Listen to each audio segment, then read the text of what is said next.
Hey guys, tonight we're not diving into the rise and fall of empires or the secrets of ancient tombs. Tonight, we're drifting downstream down a real river, warm, muffled by monsoon air. The kind of place where banana leaves sway without urgency and everything feels like it's been sweating since sunrise. You're standing beside the Ganges, in Bengal, sometime in the early 1800s. And no, you probably wouldn't survive this one. Because the water is hiding something. It's not just fish or lilies or drifting bits of prayer paper. It's something so small it's practically a rumor. But it's coming. And when it arrives, it doesn't knock. So, before you get comfortable, take a moment to like the video and subscribe, but only if you genuinely enjoy what I do here. And hey, tell me in the comments, what time is it where you are, and where in the world are you drifting off from? Now, dim the lights, maybe turn on a fan for that soft background hum, and let's ease into tonight's journey together. You slip back a step as a cart rattles past, its wooden wheels coated in the damp clay of the rainy season. Bengal, under British colonial rule, is crowded, humid, bustling with merchants, sailors, priests, and servants. Along the Hooghly River, rice boats bob lazily, their hulls loaded with grain, pottery, and other perfectly ordinary things.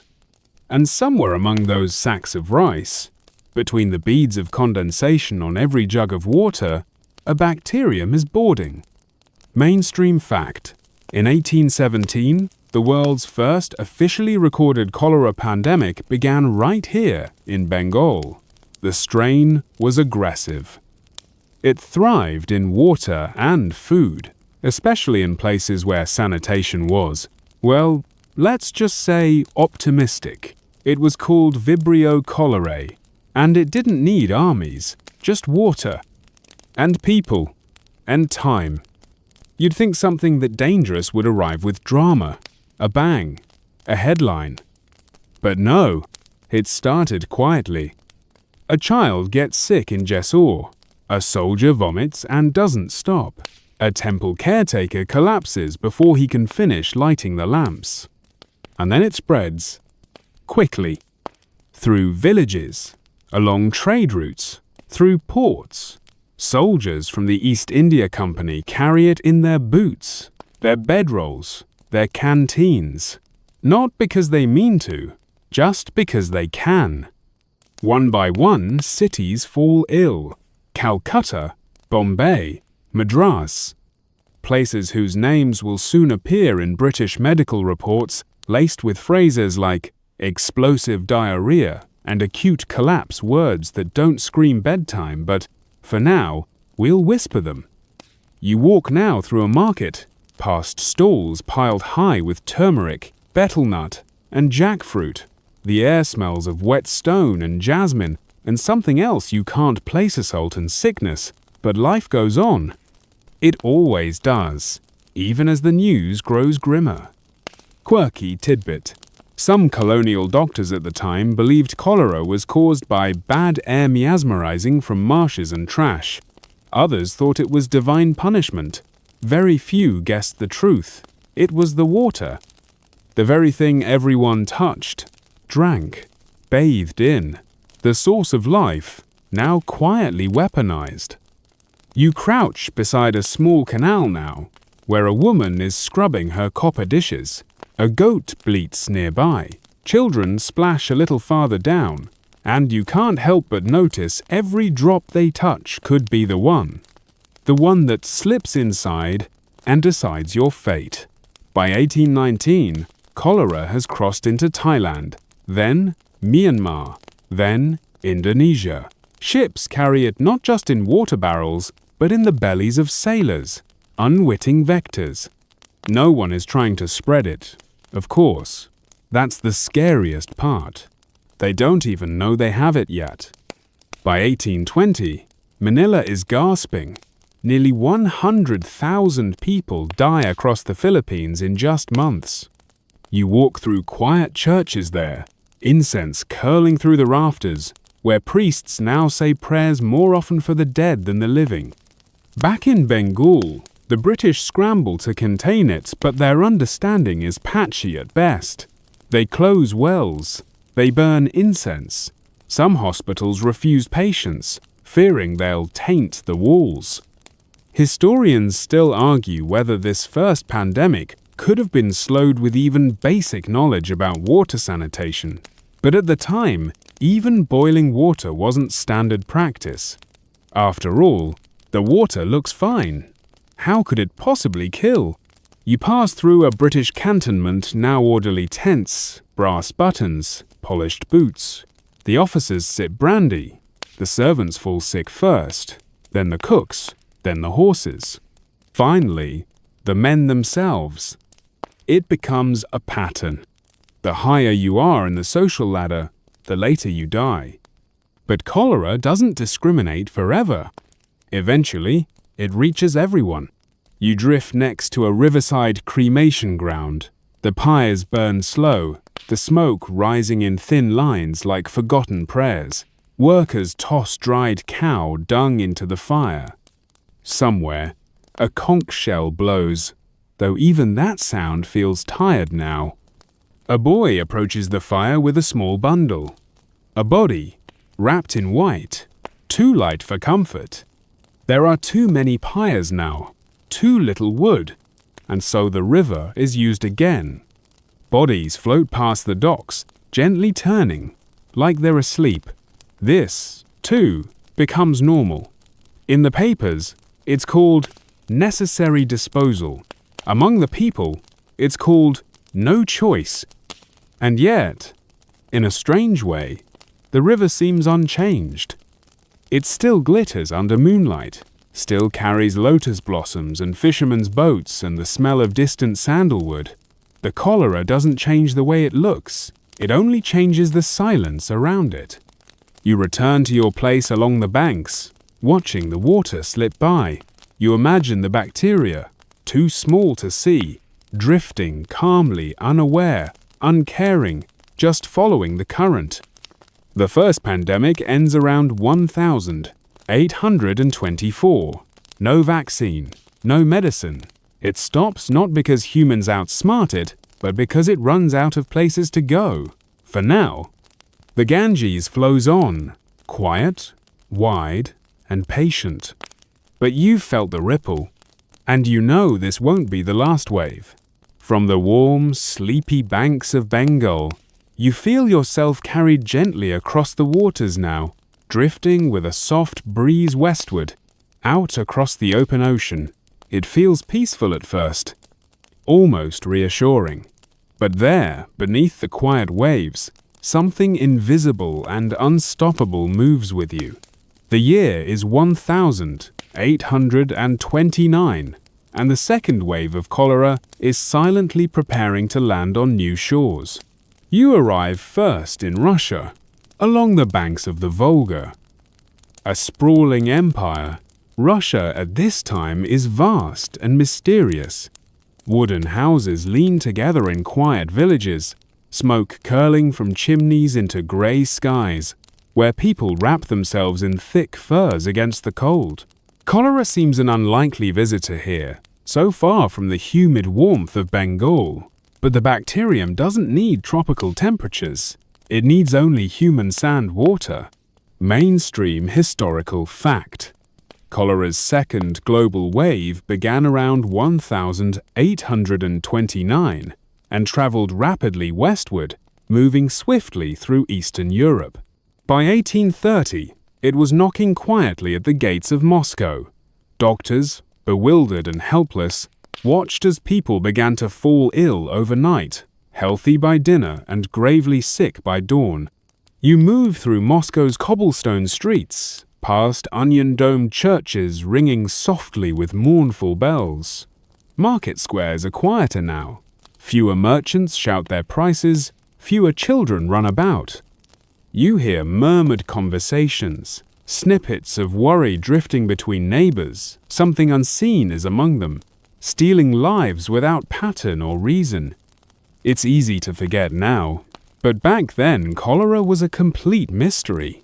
Medical theories ranged from miasma dangerous vapors rising from decaying matter to divine punishment.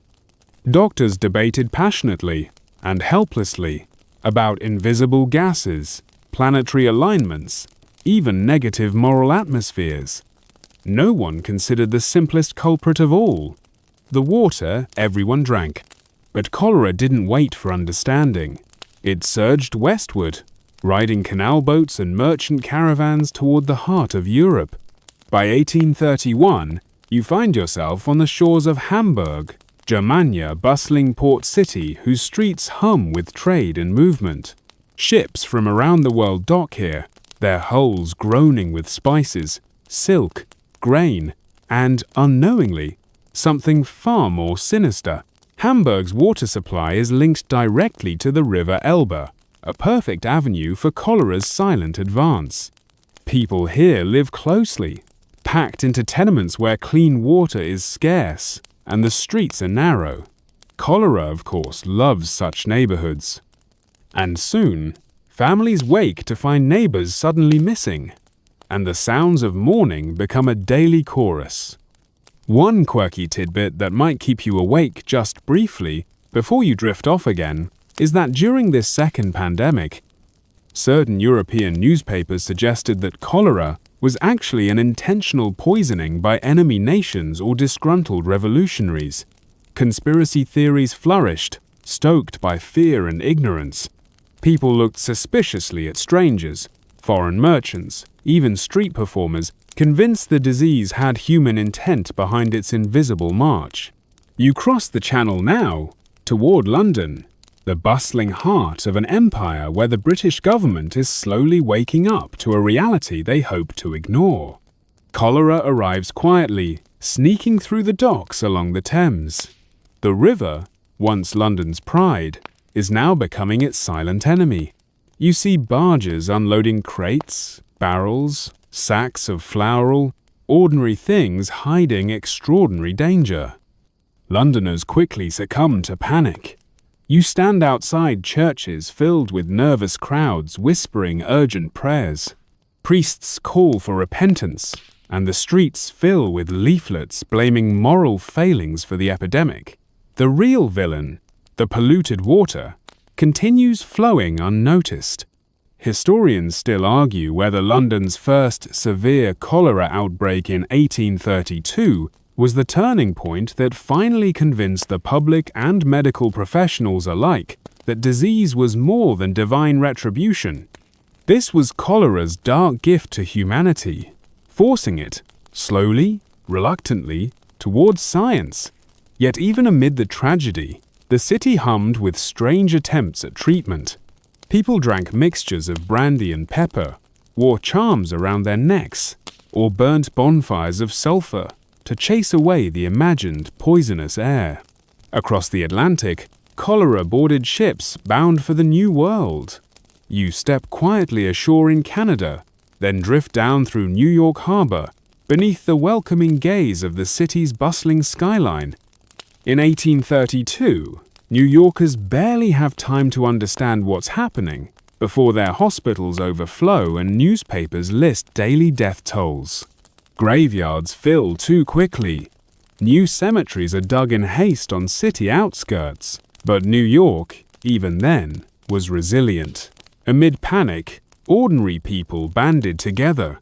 Small committees formed spontaneously to deliver clean water and care for the sick. Nurses walked door to door, risking their lives to help neighbors. Cholera, for all its cruelty, often revealed humanity's quieter strength. And still, no one truly understood the disease. Doctors prescribed treatments ranging from opium tinctures to hot baths. People tried mustard plasters, herbal teas, even carrying garlic in their pockets just in case. And yet, quietly, desperately, the cholera bacterium continued its slow march. The second pandemic, lasting until roughly 1837, showed just how quickly the world had become connected by trade routes, canals, and ocean vessels. Cholera had proven something terrifying. The planet was smaller than anyone realized. Humanity had unwittingly built pathways for disease as effectively as they had for commerce. You wander finally into a quiet courtyard in Paris, sometime in the later 1830s. The city is slowly recovering from its own outbreak. The cafes are filling again. The lights glow softly beneath ornate street lamps. Life is quietly, tentatively returning. A street musician strums a gentle tune on a guitar. Couples stroll, arm in arm, trying to forget. Yet, beneath their feet, unseen ancient sewer lines still quietly pulse with cholera bacteria. It hasn't vanished, it's simply sleeping, waiting for the next opportunity. Humans, unaware, walk past rivers, wells, and fountains, all potential gateways for the silent plague that never truly leaves. As this second wave fades into history, you pause, thinking about the small bacterium you've traveled with. It's not malicious. It has no grand plan. It simply exists, thrives, and moves wherever human activity allows. But this humble, quiet traveler has already changed humanity, nudging medicine, society, and urban planning into new, more cautious directions. You close your eyes now, breathing softly, listening to the murmurs of history. The second pandemic is over, at least for tonight, but you know by now, cholera is patient. It waits quietly in forgotten corners, slipping through rivers and streams, always ready for its next journey. The world is slowly learning, but cholera's lessons aren't over yet. Sleep gently, for tomorrow's history waits patiently, just around the next bend of the river. The wind carries you onward again westward and slightly forward in time until your feet land on damp, uneven stones. London again, but this time it's 1,854, and something in the air feels taut. Not loud, not chaotic, just tense, like the whole city is holding its breath. You walk slowly through the Soho district, which isn't the nightlife hub it will one day become. In 1854, it's a maze of narrow alleys, boarding houses, and tightly packed tenements, where laundry flaps above your head like tired flags and chamber pots are dumped into open drains. It smells of coal, smoke, boiled cabbage, and something less pleasant, something sharper. But despite it all, life moves forward. Milkmen whistle, vendors shout, horses clatter past, pulling carts full of bricks or bread or firewood. It feels ordinary, except that the death toll is rising. Children, mothers, entire households, gone in days. Mainstream fact: in late summer 1854, London was hit with one of its deadliest cholera outbreaks, centered in this very neighborhood. Over 600 people died in just 10 days. And at the time, no one knew exactly why. The dominant theory still was miasma, the belief that disease traveled through bad smells and polluted air. You step carefully around a puddle of water in the street, watching a woman pour out a basin of dishwater into the gutter. That water trickles downhill toward a square, toward Broad Street. And that's where you see him. A man in a dark waistcoat, hat in hand, staring at a water pump like it's a puzzle. His name is John Snow, and No doesn't know anything about winter, but he does know something about data and death. You follow at a distance as he walks house to house, knocking gently, asking questions.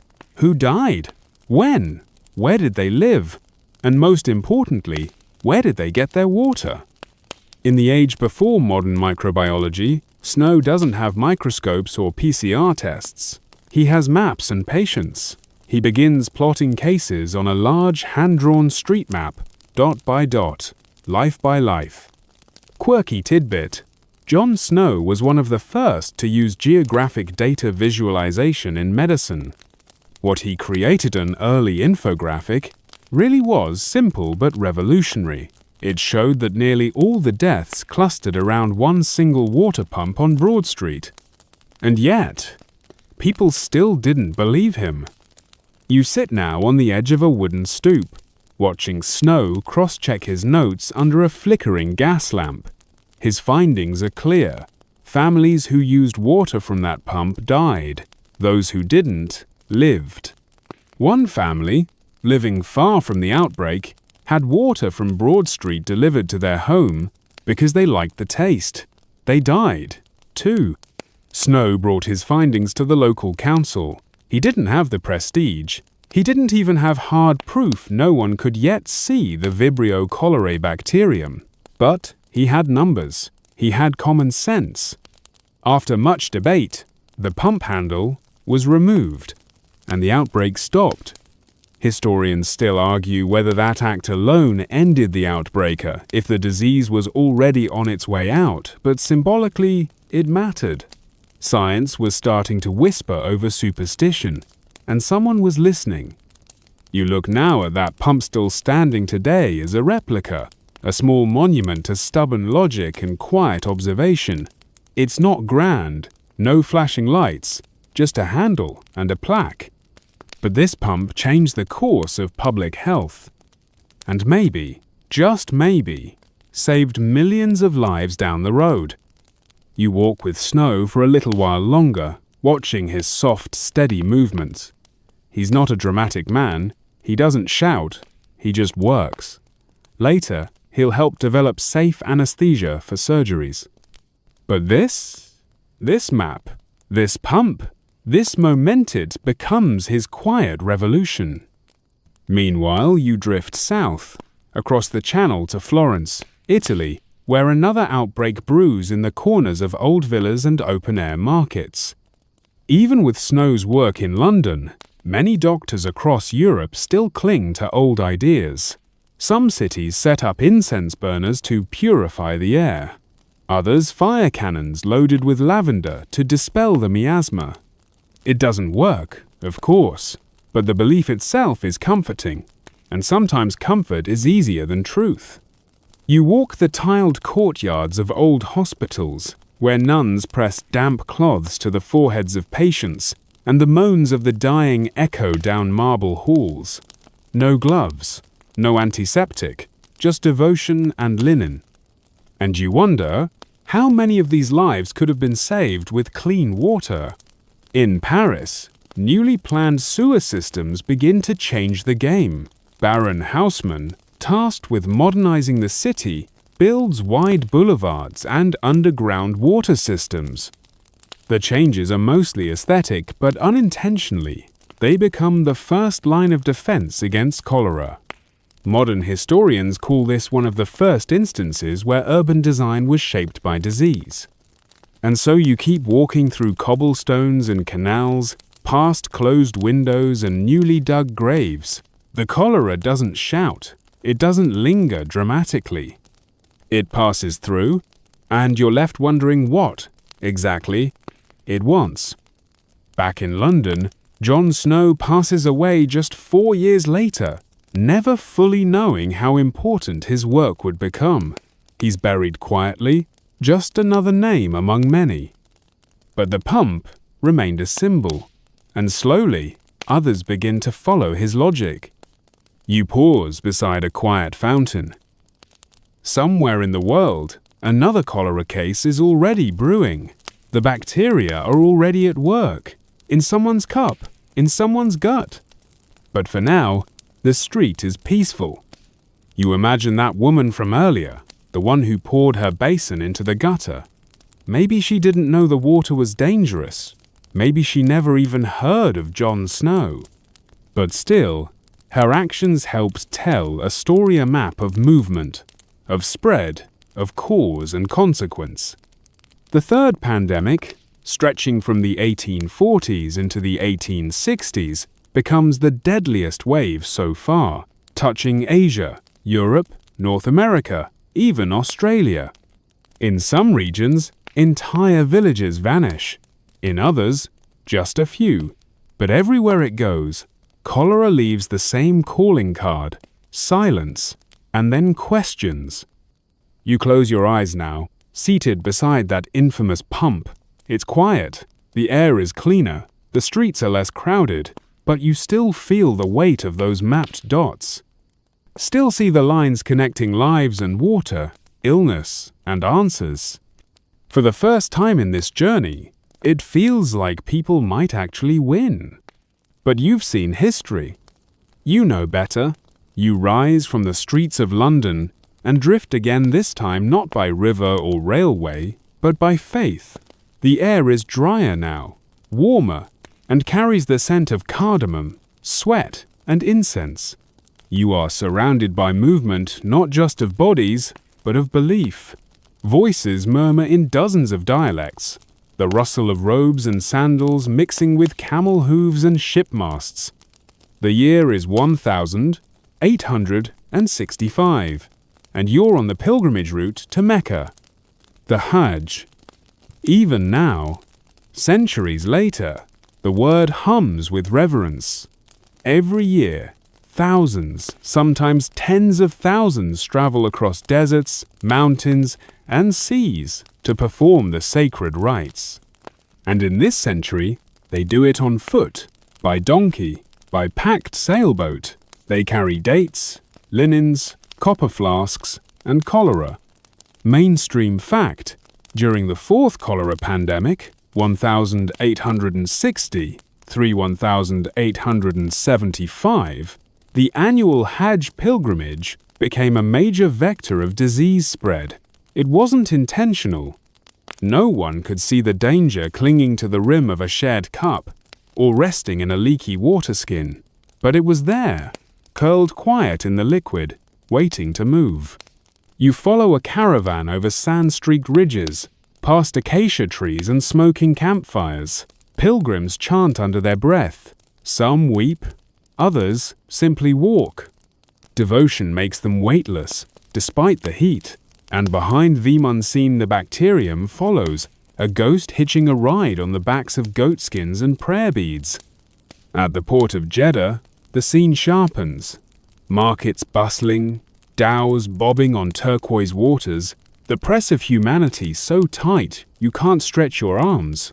The docks are overwhelmed. People sleep shoulder to shoulder, drink from shared barrels, bathe in the same bay. And here, you feel it, the shiver under your feet. Cholera is no longer a river's child, it's gone salt water. Ships leave Jeddah full of weary pilgrims and invisible passengers. The disease spreads rapidly through Egypt, Syria, and Iraq, then rides steamers up the Mediterranean coast.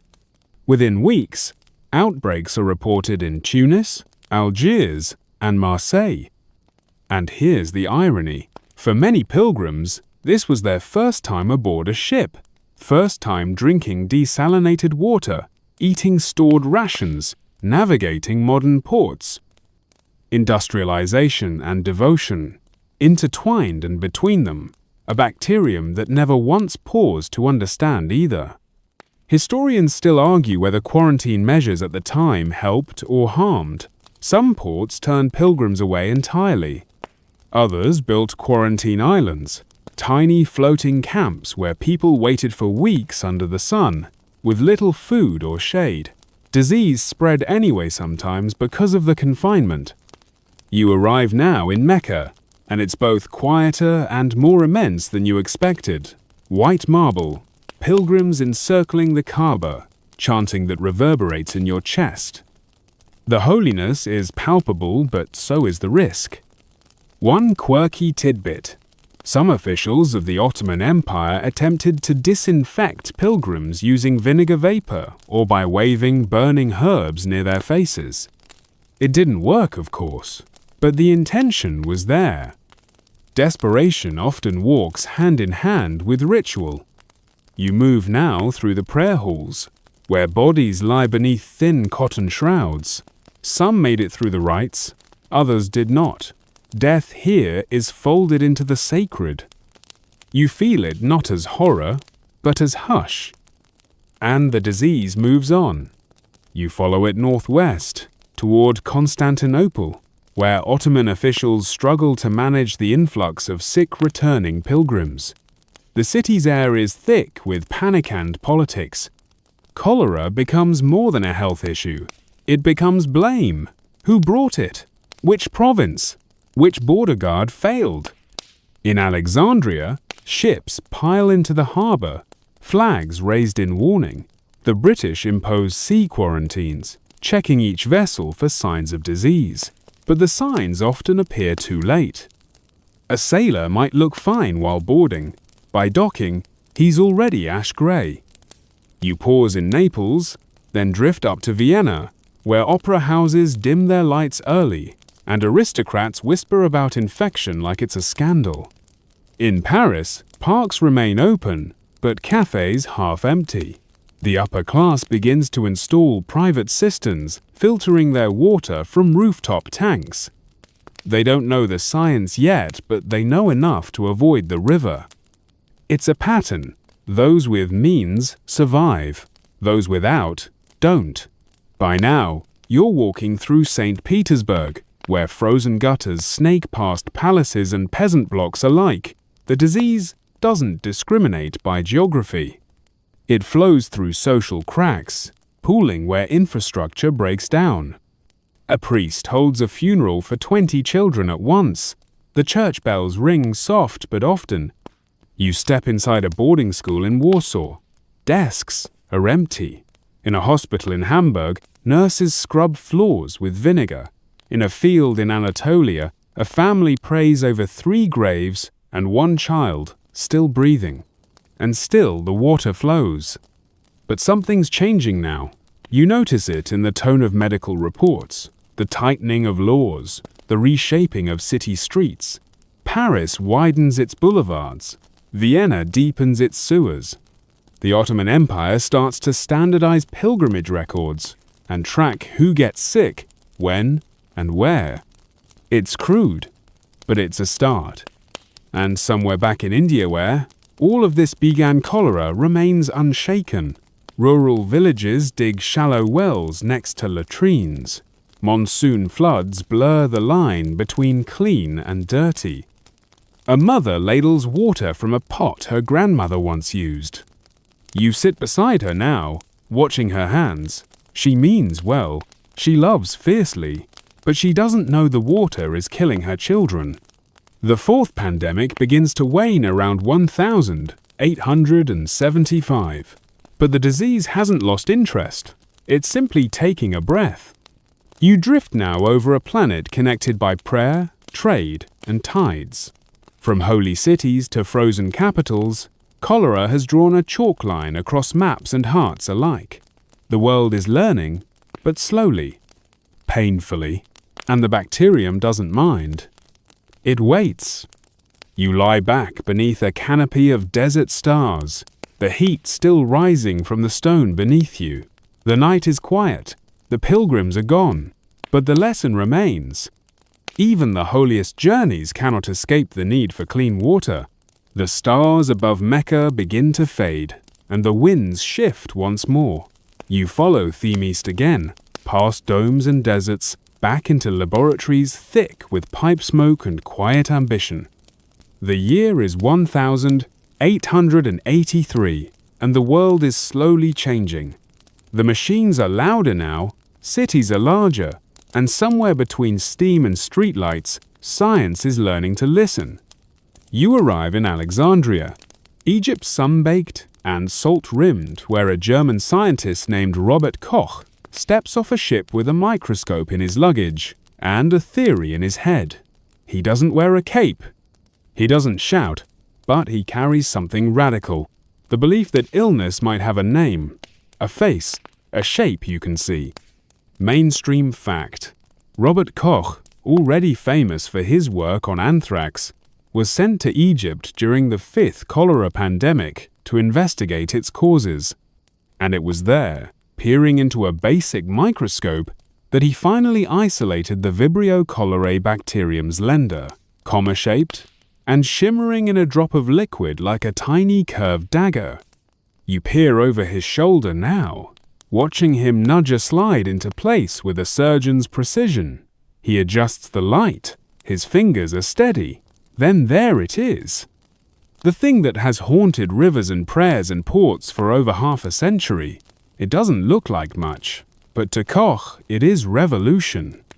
The room is quiet. You can hear his breath. He takes notes in neat, angular German. Later, he'll confirm the bacterium's identity in Calcutta, where he continues his research in a building that trembles under monsoon winds. But this moment right here is where the invisible finally becomes visible. Koch's discovery doesn't immediately change the world. Old beliefs die slowly. Many still cling to miasma theory, still burn herbs, still fear the smell more than the sip. But in back rooms and lecture halls, a new consensus begins to flicker to life. Cholera is not a curse, it's a microbe. You drift now through India, where the fifth pandemic roars its loudest.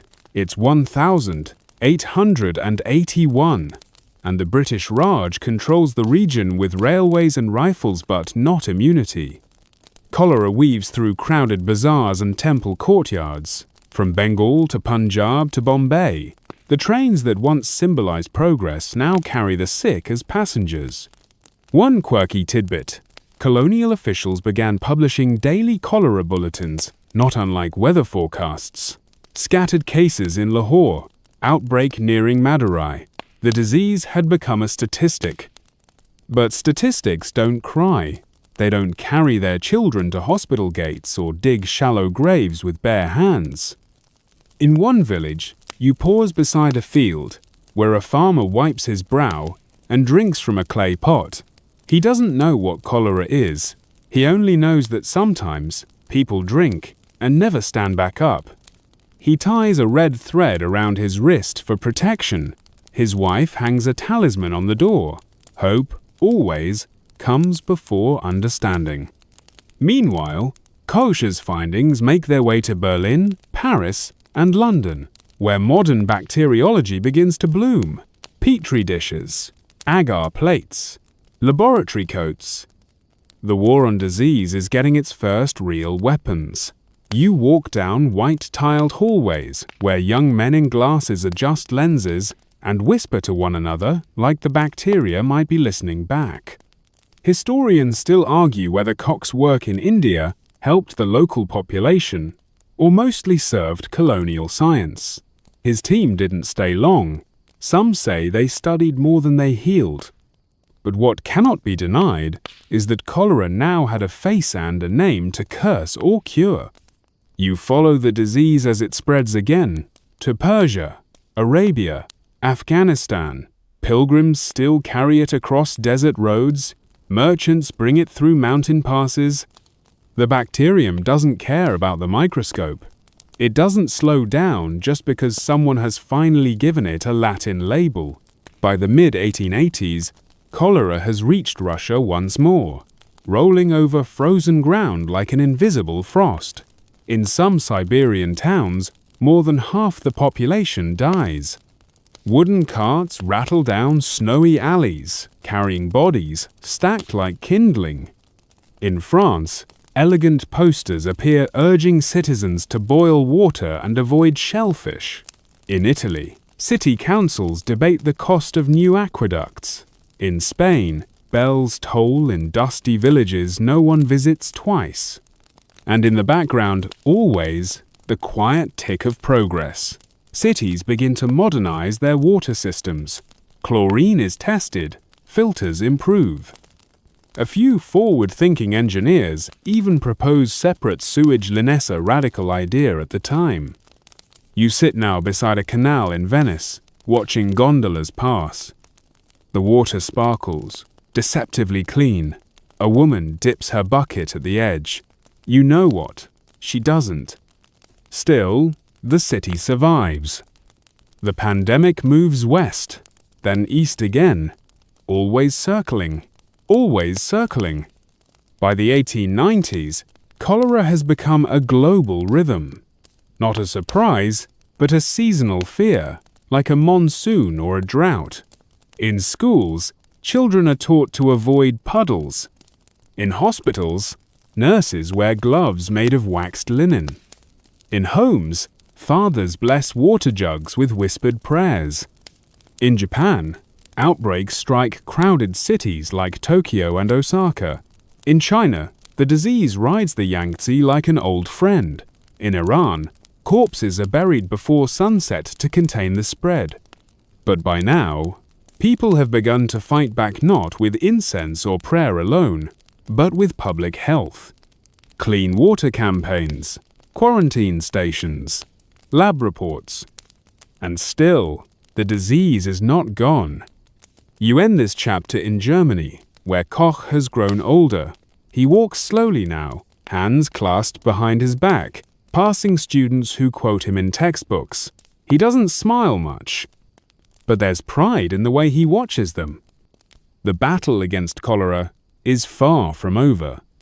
But for the first time, someone is keeping score.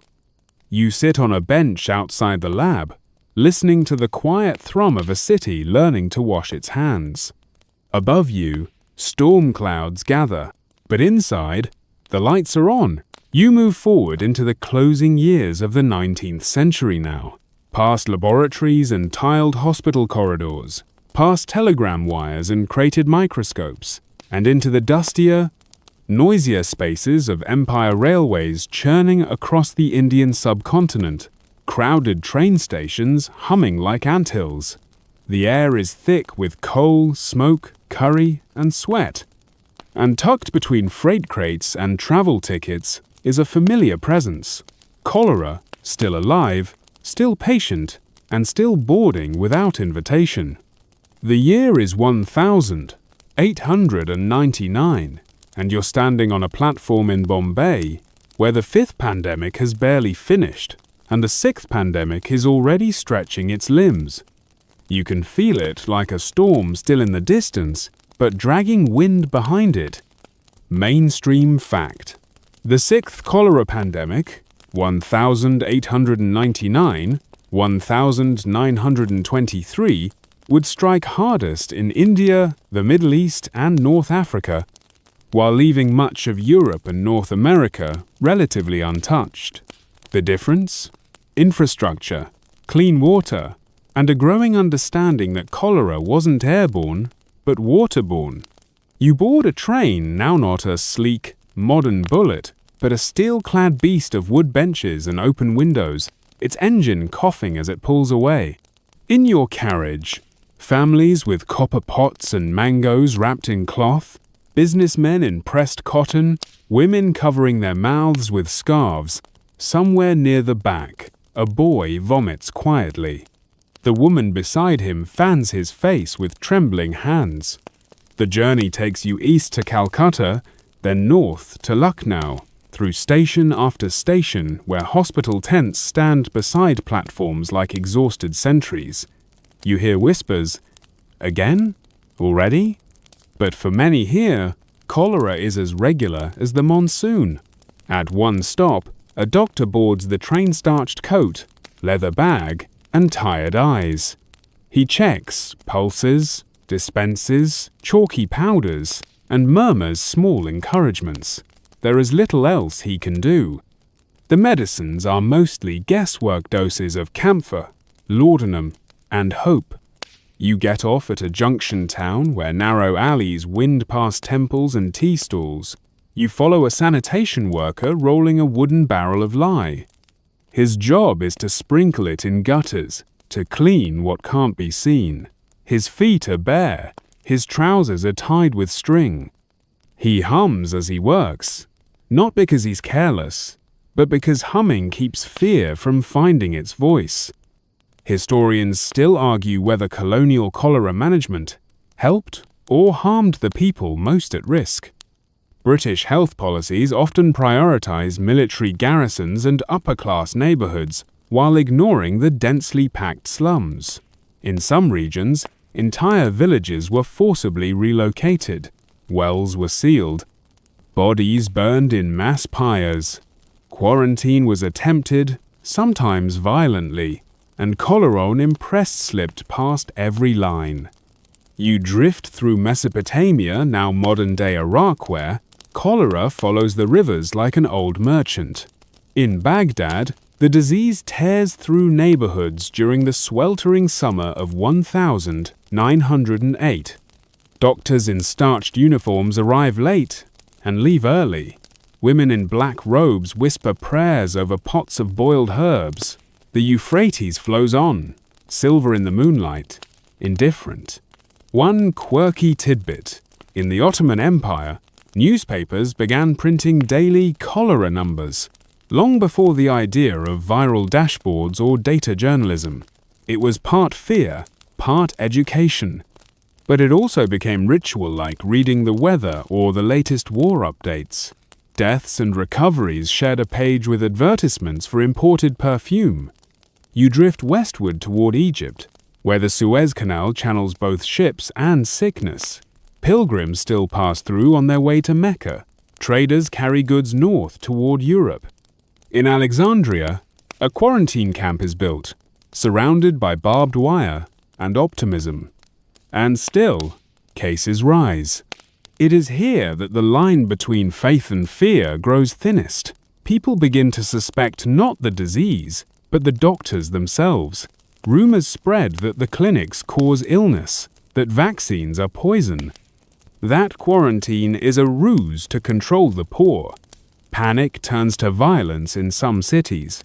You see a poster torn from a wall, accusing physicians of sorcery. And yet amid the distrust, science moves forward, quietly, carefully.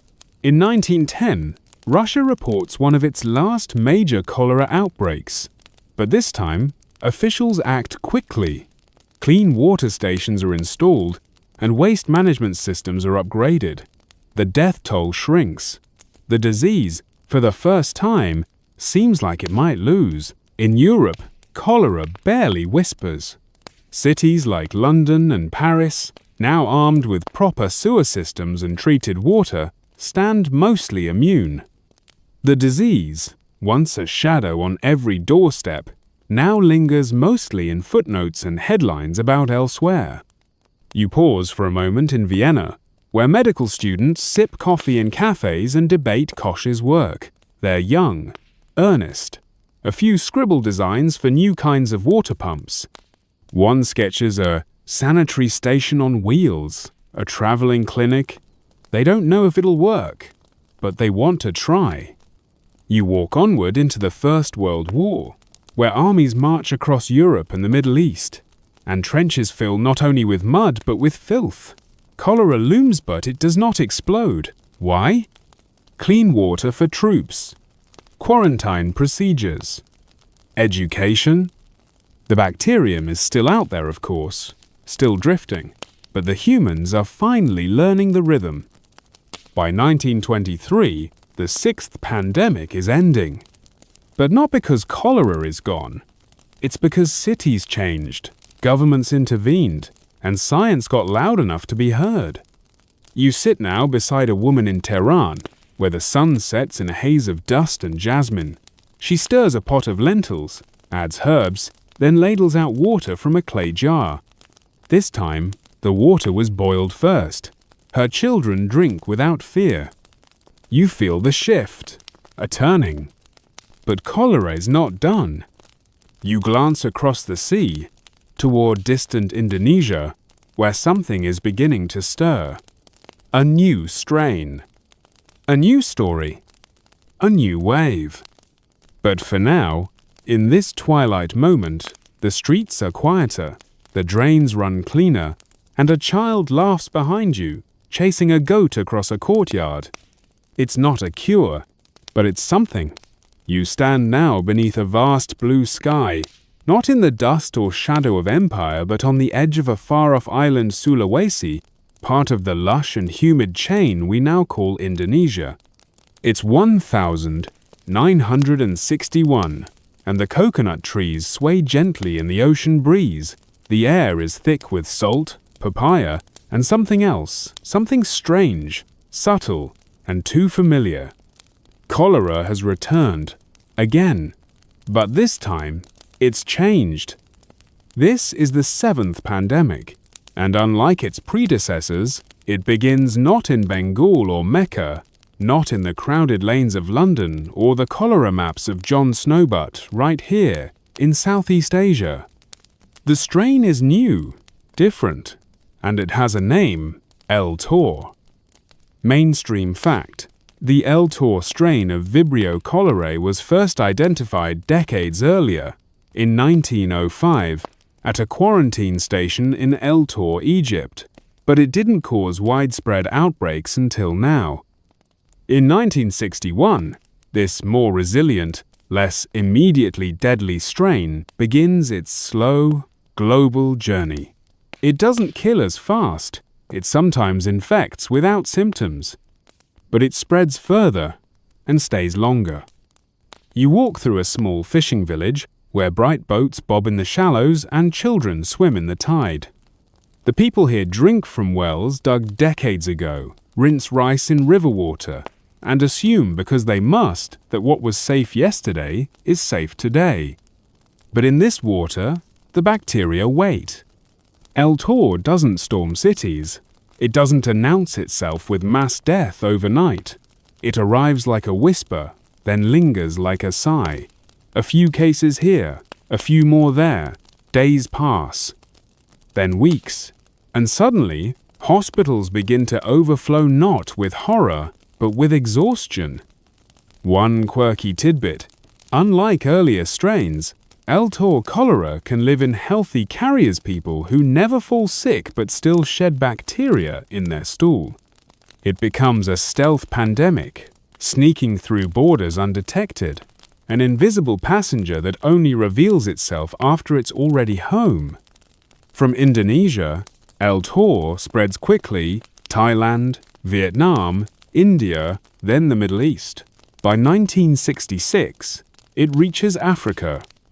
In 1970, it lands in Italy, startling public health officials who believed Europe had closed the door on cholera long ago.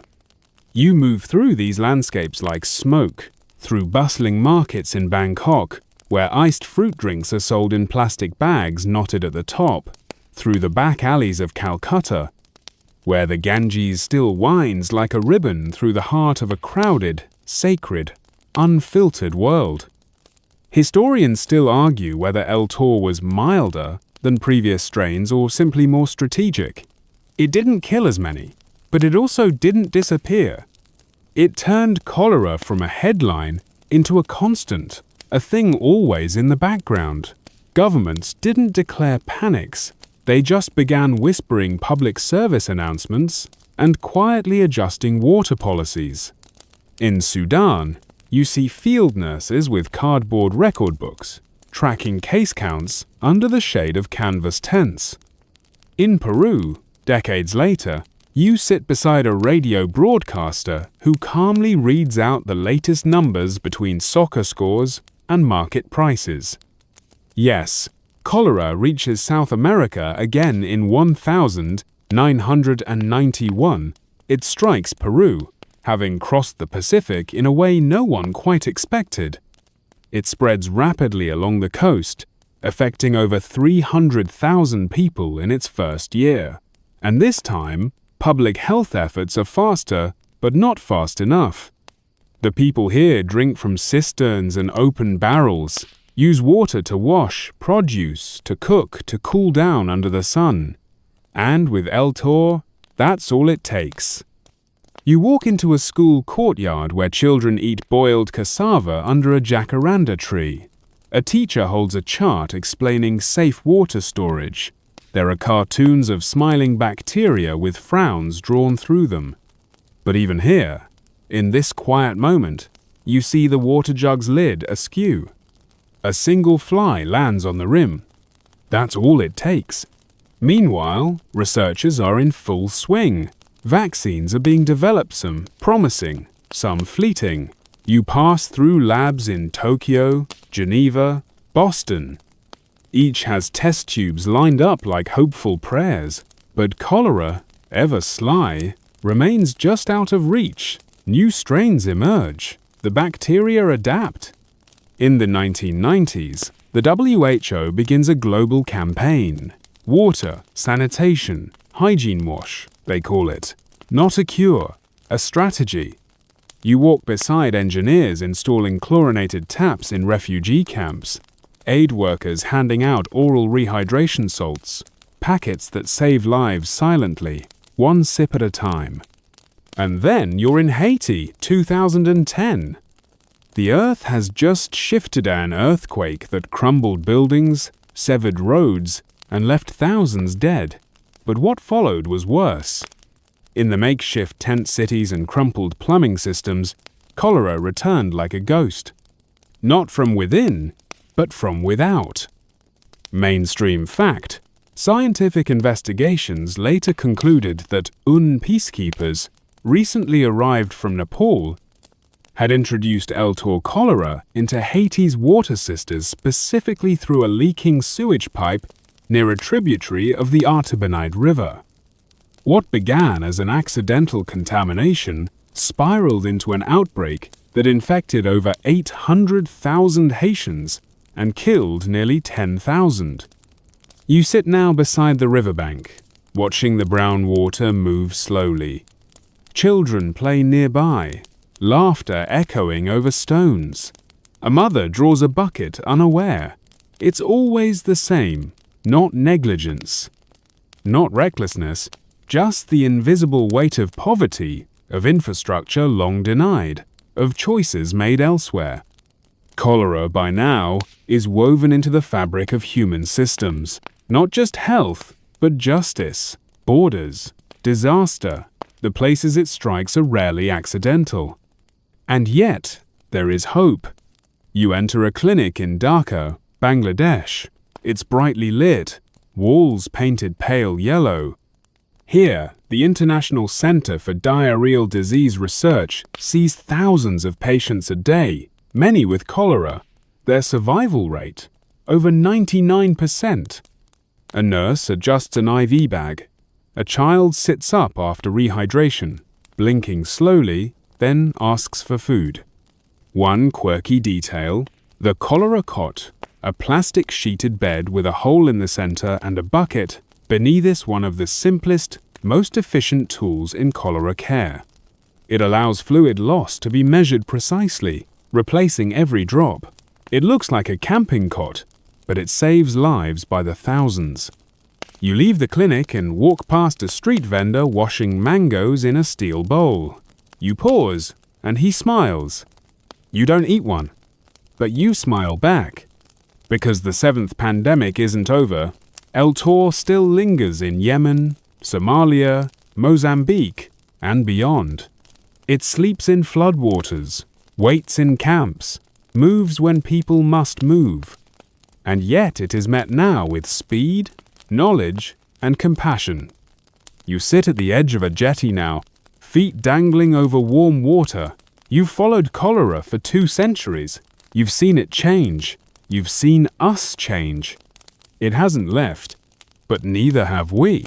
You sit for a long while at the edge of that jetty, the water beneath you dark and calm, lapping softly against barnacled wood. But somewhere inland, past the fishing villages and the clinics and the salt-laced winds, cholera is still stirring, quiet, familiar, cruel in its patience. The year is 2017, and your feet now rest in Yemen, or at least what used to be Yemen, before war unraveled its roads, shattered its hospitals, and turned cities into memory. The landscape is no longer governed by borders, but by blockades and collapse. And amid the chaos, cholera has bloomed again not because it was planned, but because it was allowed. Mainstream fact: in late 2016, Yemen began experiencing what would become the largest cholera outbreak in modern history. By 2021, over 2.5 million suspected cases had been recorded. No earthquake triggered this one, no pilgrimage, no unknowing traveler, just a broken system and water with nowhere safe to go.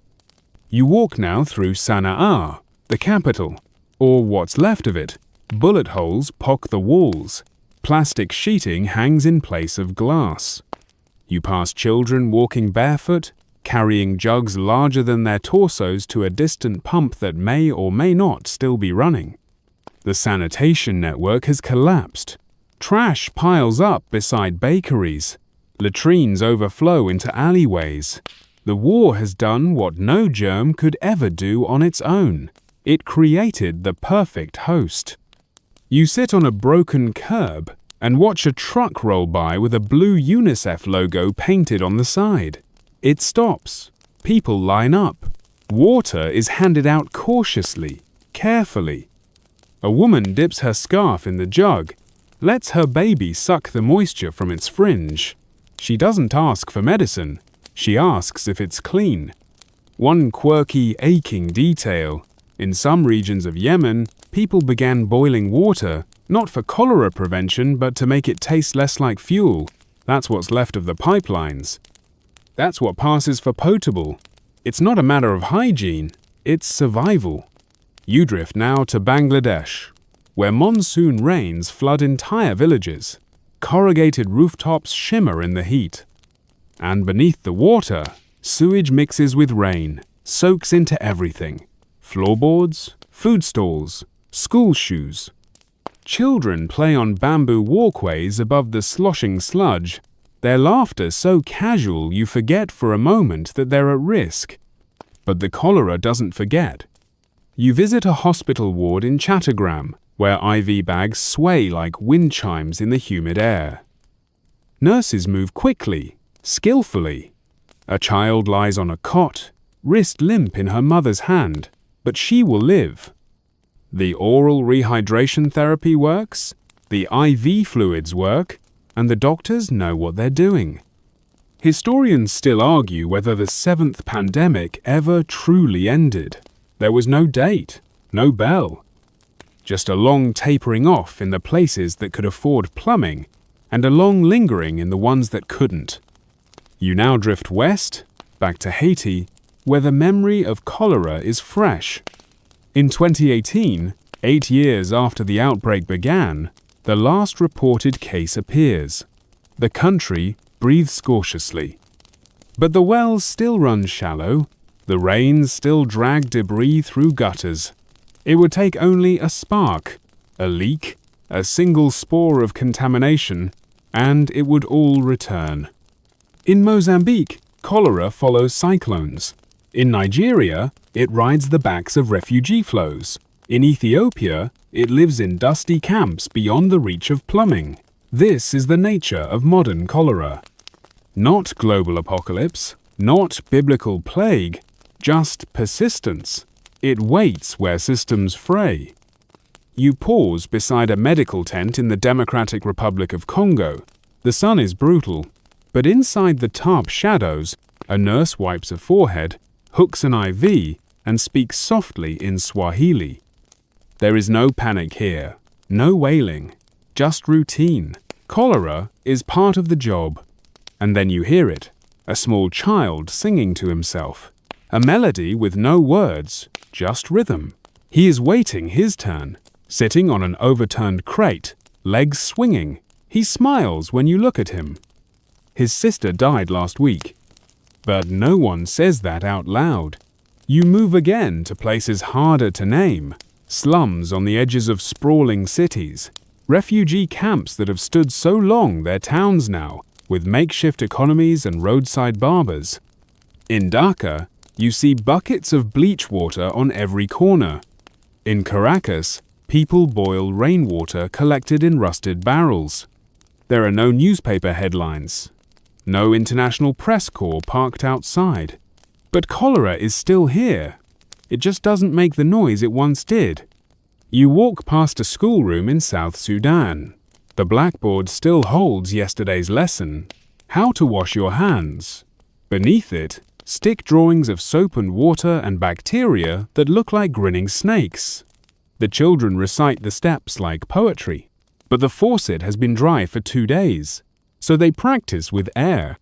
You feel the weight of 2 centuries now, not in tragedy exactly, but in repetition. The same mistakes, the same warnings, the same cycle. Outbreak, response, forgetting, and outbreak again. One whispered truth: most cholera deaths today are preventable. We know how to treat it, we know how to stop it, but knowing and doing are not the same. So the disease lingers. You close your eyes now in a village somewhere in the Sahel. The dust warm against your cheek. A handcart rattles by, filled with empty jugs. A woman hums a lullaby in a language you don't speak. And far off, someone coughs into silence. There is no panic here, just endurance. This is cholera's new homonot in headlines, but in the margins, in the camps and corners and fault lines of the modern world. It no longer needs ships or pilgrims. It travels through infrastructure gaps, moving with floodwaters, displacement, and neglect. And yet, there is resilience. You return to the hospital in Dhaka, where a doctor in plastic sandals reviews notes on a clipboard. He shrugs when asked if cholera is still scary. "No," he says softly, "just stubborn." You watch him tend a patient, offer a sip of water, adjust a cot. It is ordinary work. But that's the point. Ordinary work saves lives. And in that ordinariness on drip of water, 1 cup of salt-sugar solution, 1 calloused hand resting on a fevered forehead, you feel something like hope. Not loud, but lasting. The sun hangs low now, softening the outlines of cities, camps, and rivers you've passed through. You're not sure if it's dusk, or just a dimming in the story, but there's something quieter in the air. Not peace, exactly, but reflection. You follow a breeze through the corridors of a health ministry office in Geneva, fluorescent lights buzzing faintly overhead. The carpet is grey, the desks are beige. The coffee's gone stale in the break room. But this is where cholera's most modern battles are being planned, not with swords or sermons, but with spreadsheets, GIS maps, and slow, stubborn consensus. Mainstream fact: in 2023, the World Health Organization declared that cholera had reached a perfect storm, globally fueled by conflict, climate change, migration, and economic collapse. Over 29 countries reported outbreaks that year. Some had clean water systems on paper, others had never seen a sewer line. The enemy wasn't the bacterium anymore, it was inequality. You move through an emergency operations center, walls covered in color-coded dashboards, Yemen in red, Syria in orange, Haiti flickering back to yellow. Dots appear on the screen like slow-motion fireworks, marking cases not as tragedies, but data points. A young analyst adjusts her headphones, voice calm as she coordinates vaccine shipments. These aren't childhood immunizations. They're oral cholera vaccines, often administered in 2 doses to people who may not have a second chance. And that's the twist. We finally have a vaccine multiple, in fact. They're not perfect, they don't last forever, but they work well enough to save lives, to slow outbreaks, to buy time. You walk beside a cold storage container being loaded into the belly of a plane. Inside, hundreds of thousands of tiny vials clink softly, like glass rain. Each one is a barrier, a delay, a whisper of defense. But here's the heartbreaking catch. They're in short supply. Quirky, maddening tidbit.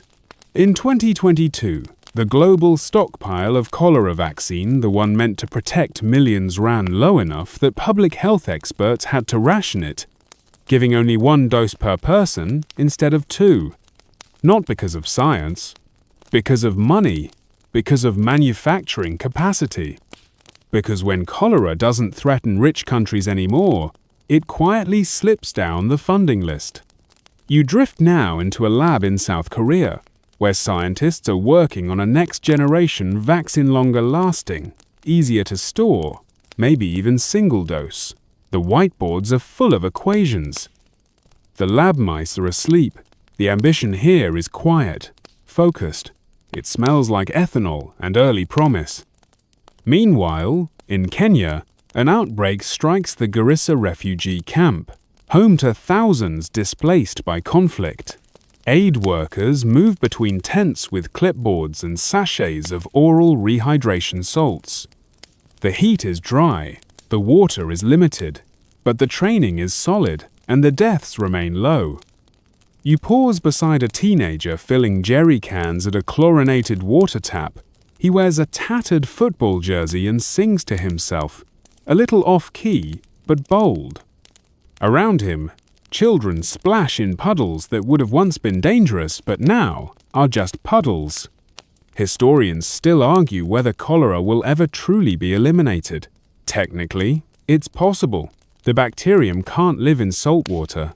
It doesn't survive well in dry environments. If the world commutative water infrastructure became a global human right, if sanitation funding flowed like oil or arms, then yes, cholera could be erased. But as of now, it remains, because too often the solution comes after the outbreak. You step into a classroom in Harare, Zimbabwe. A health worker points to a mural on the wall. Wash your hands. Boil your water. Use a latrine. There are painted smiles on the cartoon figures. But in the corner of the room, a broken hand-washing station leaks slowly onto the cement. You move next through a UN meeting in New York. Suits, lanyards, PowerPoint decks. Cholera is a slide, a bullet point, a budget line. It's hard to scream for clean water when you're sharing a panel with malaria, tuberculosis, and 15 other emergencies. And yet even here someone is fighting. A delegate from Sierra Leone, a doctor from the Philippines, a sanitation engineer from Haiti who lost her brother in 2010 and now builds filtration systems out of clay and charcoal. These are the new warriors. Not generals, plumbers, nurses, teachers. In Sudan, a widow teaches a circle of mothers how to make oral rehydration solution from salt, sugar, and clean water.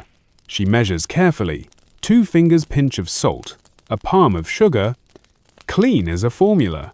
She learned it from a nurse who learned it from a radio broadcast. She never forgot.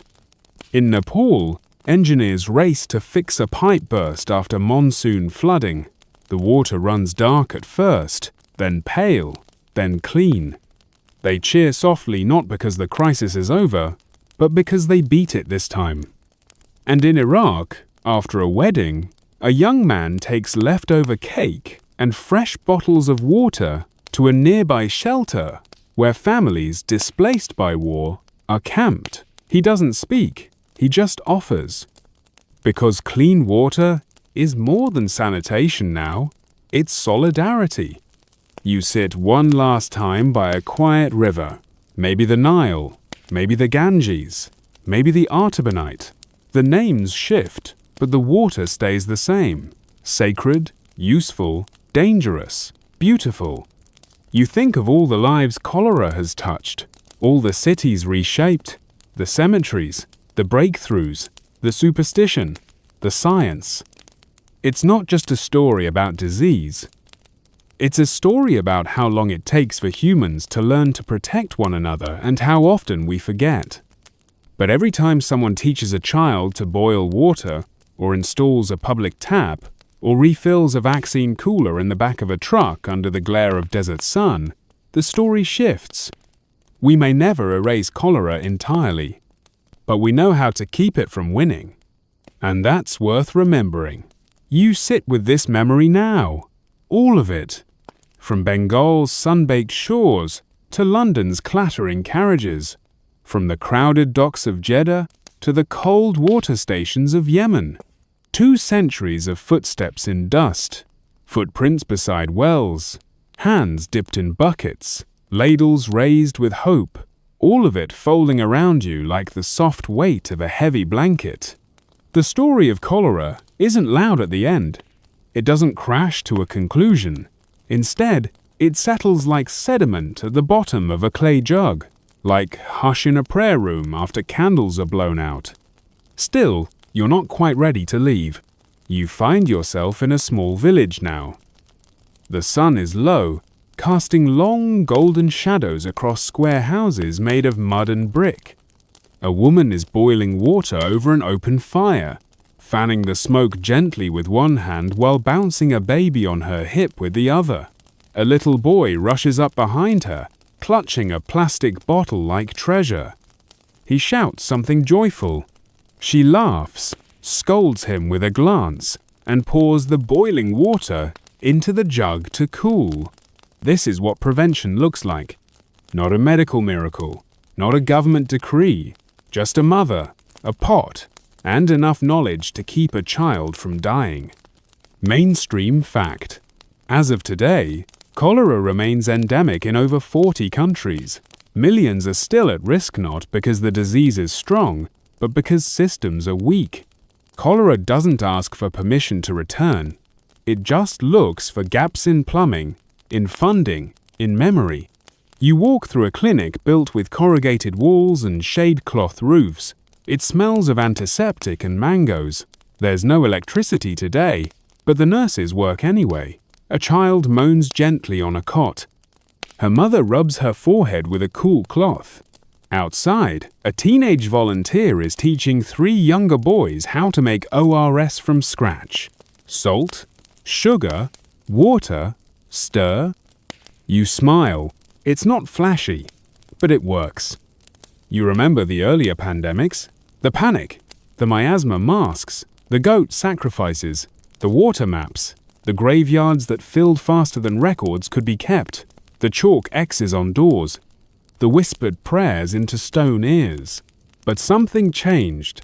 Slowly, painfully. People began to listen to science, to each other, to the truth inside a single drop of water, one quirky, lingering image. In Zambia, a health worker once carved a chalk message into a roadside stone where travelers fetched water. This well once killed 10 children. Please boil it first. No poster, no bureaucracy, just chalk and care. You pause beneath a neem tree now, somewhere between countries. The leaves rustle, a rooster crows in the distance. The earth beneath your feet is warm. You remember that cholera doesn't travel alone. It always comes paired with poverty, with displacement, with disaster. And so the fight isn't just against the bacteria. It's against every force that leaves a community vulnerable. It's a war waged with pipes, teachers, funding, trust. Historians still argue whether the 7th pandemic is truly over.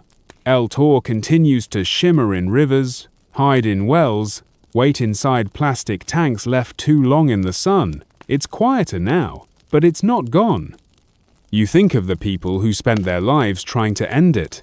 Jon Snow pointing at a pump handle, Robert Koch peering into a microscope, the mothers who carried their sick children miles to a clinic, the sanitation workers who scrubbed latrines without gloves, the children who learned to count by stirring teaspoons of salt and sugar. None of them knew if it would work, but they did it anyway. You walk through one more neighborhood where plastic tanks are mounted on rooftops and school walls are painted with colorful murals about soap and safe water. A woman stops you, offers you a metal cup of tea. You take it. It tastes of cardamom and river memory. And in this final moment, you realize something. Cholera may always be part of the world's past, but it doesn't have to be part of its future. If we care, if we remember, if we listen. And that, perhaps, is the oldest lesson of all.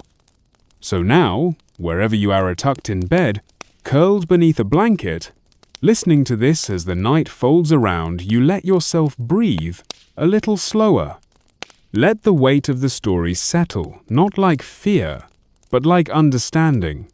You've walked across centuries tonight, through dusty alleys and rainy ports, beside microscopes and mothers. You've seen cities panic and heal. You've watched water change from sacred to deadly to life-saving again.